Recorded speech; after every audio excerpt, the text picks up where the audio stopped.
In the early months of 1966, American infantry units in the coastal lowlands of South Vietnam continued their push into contested hamlets suspected of sheltering Viet Cong fighters.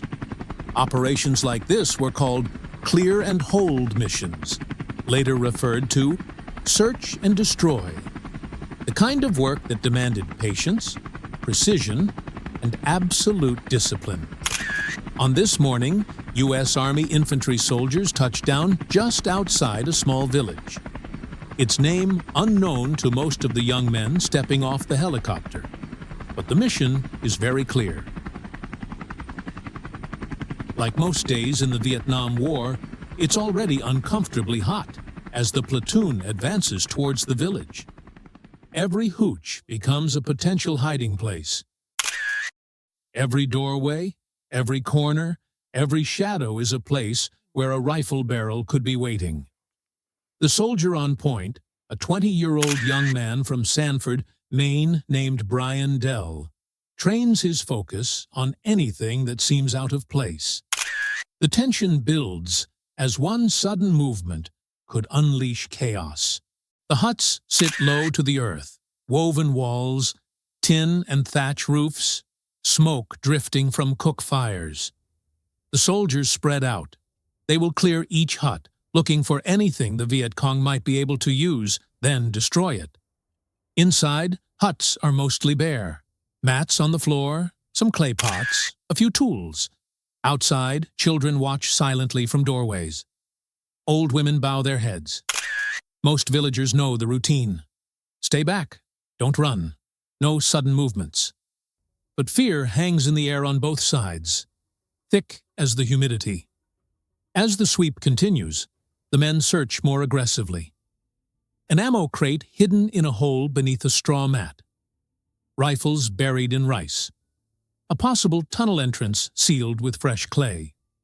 Each discovery tightens the noose. The mood shifts. The men have become more agitated. The platoon leader radios battalion, confirming Viet Cong supplies in the village. The tension in the air sharpens. These caches don't appear by accident. Enemy fighters were here recently, or are still here now. As the search continues, several military-age men are discovered and detained for questioning. With the prisoners secured, American forces begin the intelligence phase. Each detainee is separated and assigned 2 guards. An interpreter moves between them, asking routine questions regarding unit size, recent activity, and weapons movements. Information is recorded quickly. Most suspects provide little, but several give details about supply trails leading into the hills and possible tunnel access points on the northern edge of the village. These details are logged and relayed to battalion intelligence.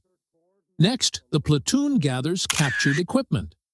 Items include rifles, ammunition tins, blasting caps, medical kits, documents, and several improvised explosives. All material is photographed and logged for later review. Demolition charges are placed on ammunition piles, and tunnel entrances are collapsed using concentrated blasts. Once the weapons are destroyed, villagers are moved out, and the hamlet is burned to the ground, preventing the Viet Cong from returning and re-establishing operations in the area after American withdrawal. The American soldiers can then move out, leaving behind smoldering ruins. This will be repeated time and time again throughout the Vietnam War.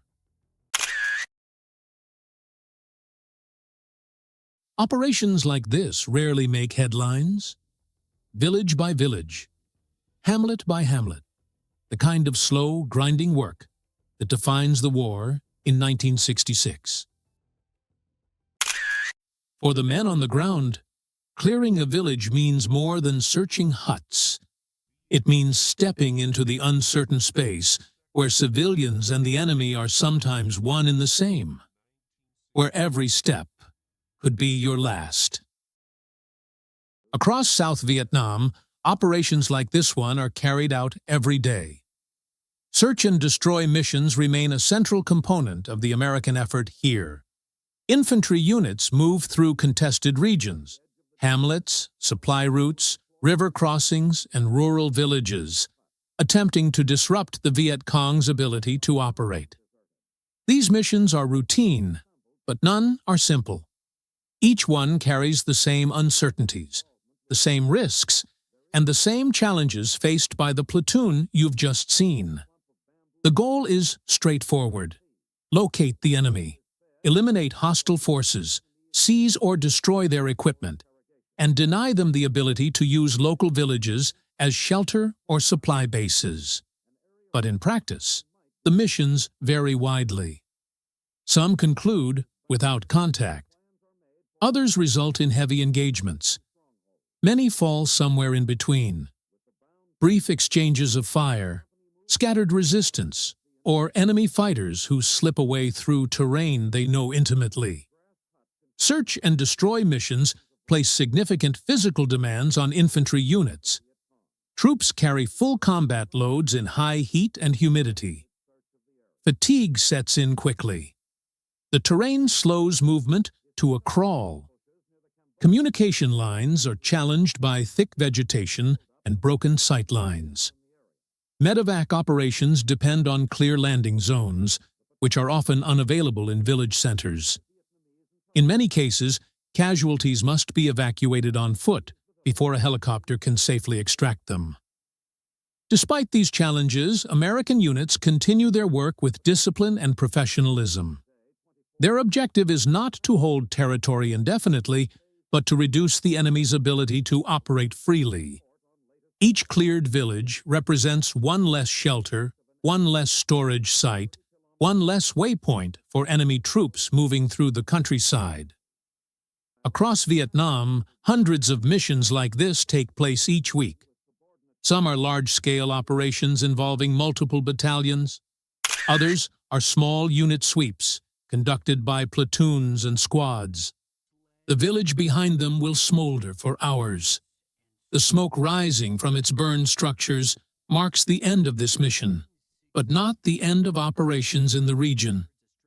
When the wind shifts and the smoke clears, the land will look much as it did before. Fields will be planted again. Homes will be repaired. And in time, the cycle may repeat. This is the reality facing American forces in Vietnam.